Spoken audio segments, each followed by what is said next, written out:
Boa tarde.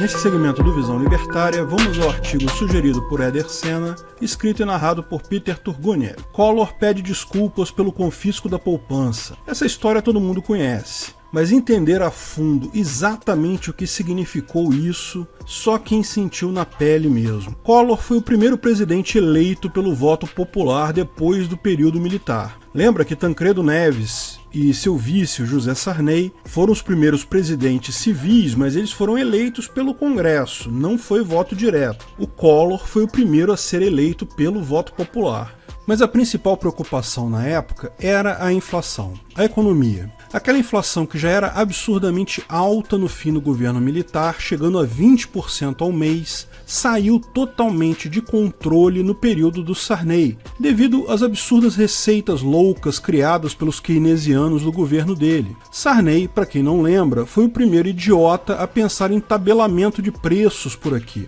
O famoso Plano Cruzado, ou Plano Sarney, que, claro, fracassou, como era de se esperar. E foi seguido pelo Plano Cruzado II, que, adivinha, falhou também. Depois disso vieram os planos Bresser e Plano Verão, todos com ideias keynesianas, monetaristas, idiotas, que não apenas não resolviam o problema inicial, como geravam inúmeros problemas para a população, para comerciantes, para industriais, e no final de tudo, a situação estava pior do que antes. A inflação, que já era alta, 20% ao mês no final dos governos militares, no final do governo Sarney era na casa de 80% ao mês. Sim, 80% ao mês, as coisas quase dobravam de preço de um mês para o outro. A passagem de ônibus tinha uma tabela por semana. Todo sábado eles avisavam qual seria o preço a partir da segunda-feira. Era uma loucura. Foram 4 planos escabrosos, cheios de ideias criativas keynesianas, que nem passaram perto do problema real.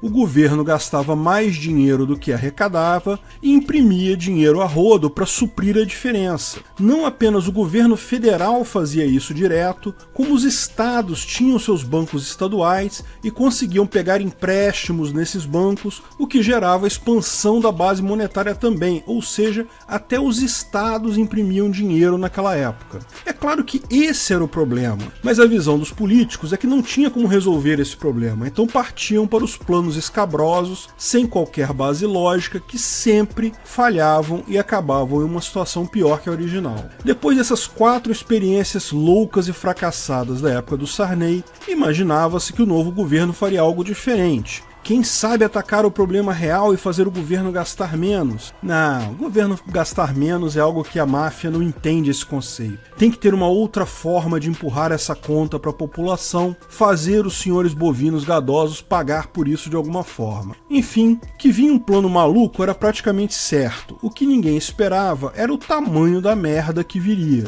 Collor tomou posse no dia 15 de março de 1990 e anunciou seu plano, sem nenhum sentido ou lógica, no dia seguinte, no dia 16. Lógico, teve que ser algo de surpresa, porque, como vocês sabem, o plano incluía o confisco de qualquer dinheiro e aplicações, poupanças de todas as pessoas. 80% do dinheiro que você tinha aplicado, seja poupança ou qualquer tipo de aplicação, seria congelado em um empréstimo compulsório ao governo, a juros baixinhos, que seria pago sabe-se Deus quando. Lógico, em tese, ninguém deveria saber que haveria tal confisco da poupança, mas curiosamente alguns empresários amigos do Collor, num lance de sorte espetacular, sacaram todo o dinheiro do banco dias antes disso e guardaram dinheiro vivo. Que sorte dessas pessoas, não é mesmo? A maior parte do povo, porém, não tem a qualidade de ser amigo do presidente, então se ferrou, né? Mais uma vez um plano maluco que não atacava o problema real,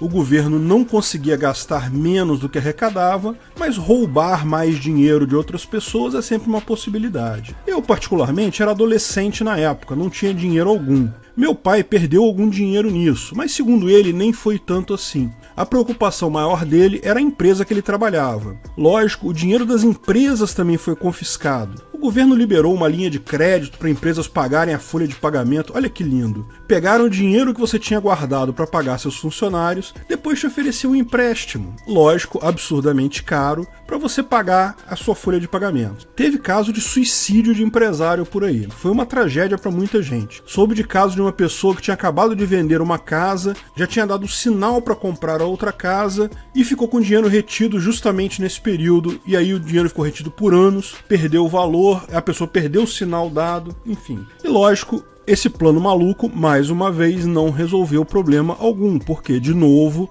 o governo não atacava o problema central, que é o governo gastar mais do que arrecada. Mais uma vez, uma idiotice keynesiana provou que não funciona. Lógico, os keynesianos vão dizer que o plano não deu certo por causa disso, por causa daquilo, por causa de um empecilho imaginário XYZ, esquecendo da impressora ligada a todo vapor gerando dinheiro lá atrás esse tempo todo. Lógico, ainda haveriam mais dois planos depois disso, o plano Collor 2 e o plano Marcílio, até que finalmente o cara foi empichado e no governo do vice dele, o Itamar Franco, o ministro da Fazenda, Fernando Henrique Cardoso, implantaria o Plano Real, que consistiu basicamente em aumentar impostos absurdamente para fazer o governo ter dinheiro para pagar as coisas via imposto. Você achou o quê? Que ia ter uma solução que não envolvia o senhor Bovino Gadoso pagar a conta? Não tem, meu amigo. O governo não gasta menos, não existe essa possibilidade. Lógico, então, quem pagou a conta no final das contas foi o senhor Bovino Gadoso mesmo, foi você aí, ô contribuinte, com muito imposto a mais. Mas pelo menos o FHC tem o mérito de ter pelo menos atacado o problema real, ou seja, impedido o governo de imprimir dinheiro, tanto o governo federal quanto os estados. Então, finalmente ontem, por algum motivo que ninguém sabe, o Collor foi ao Twitter pedir desculpas pela besteira que fez de confiscar a poupança das pessoas. Veja, pediu desculpa pela primeira besteira, ainda falta ele pedir desculpas pelo plano Collor 2 e pelo plano Marcílio. E claro, ainda esperamos as desculpas do Sarney pelos 4 planos malucos dele e, lógico, os milicos esquerdistas que começaram esse problema da inflação lá atrás com as ideias idiotas do Delfim Neto, também não vimos as desculpas deles ainda. E depois desse troço de pedir desculpa, vamos combinar uma besteira. O mínimo que esses caras tinham que fazer era se suicidar, se sacrificar pelas idiotices absurdas perpetradas contra o povo. Era o mínimo que se esperava. Agora, verdade seja dita, não deixa de ser curioso que o Collor peça desculpas pelo confisco num momento que tem parlamentares no Parlamento Europeu com essa exata mesma ideia dele. Fazer o que eles chamam de desmonetização da economia. Olha que nome bonitinho para dizer que vão roubar seu dinheiro que está aplicado. Collor, quem diria, está arriscado ser um visionário no campo da economia. Sinceramente, não vejo a hora de me separar totalmente dessa economia mainstream aí, dos papeizinhos coloridos gerenciados por políticos. Enquanto tiver gente acreditando que político é algo positivo, vai ter gente perdendo dinheiro para o político. Só posso lamentar por ele. Obrigado pela audiência. Se você gostou do vídeo, curta e compartilhe em suas redes sociais. Aliás, não deixe de nos seguir também no Twitter e no Gabay. Em ambos, somos o @ancapsu. Estamos sempre divulgando novidades por lá também. Se inscreva e clique no sininho para ser avisado de novos vídeos. Até a próxima!